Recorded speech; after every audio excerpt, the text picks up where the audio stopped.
I mean, the 6 Muslim majority countries that are included in this order, you know what those 6 countries have in common, right? Absolutely. And I will say one other thing that I think is worth including in this conversation.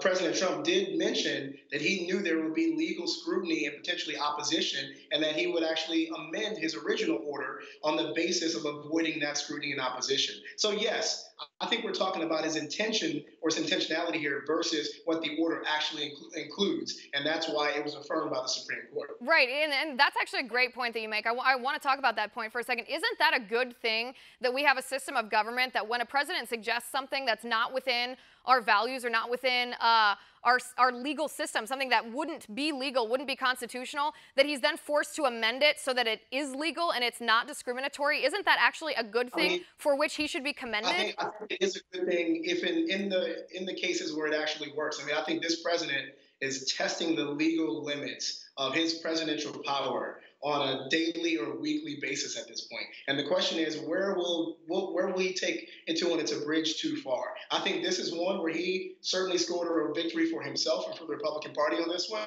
but it's just a battle. It's not the war. I think we'll continue to have this conversation going forward. And if you include the last week or two, when we're looking at this separating undocumented aliens and in terms of families, children and parents, I think taken as a broader context, I think he's still reeling from that debate more than taking a victory lap on this one. Right, and I think that's actually a conversation we should always have, no matter who's president, is whether the president is acting within his presidential authority. That's something, I mean, that's our responsibility, I think, as citizens, to make sure that our government doesn't act outside of their limited enumerated powers as they are enumerated in the Constitution. President Obama did that too. He tried, when he couldn't get policies passed in Congress, he used the power of the pen and the power of the phone to do that. That's something that all presidents try to do. We need to hold them accountable when it is outside the law. President Obama's immigration order, executive order, as you remember, was overturned by the Supreme Court. This one wasn't.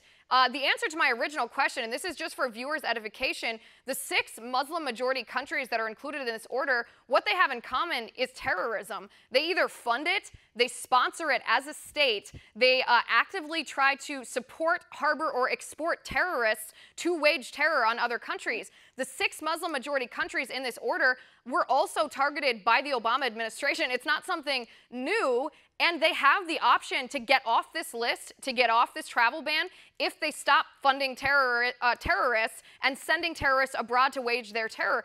I don't find that to be offensive. I don't find that to be something that has anything to do with religion so much as has to do with terror.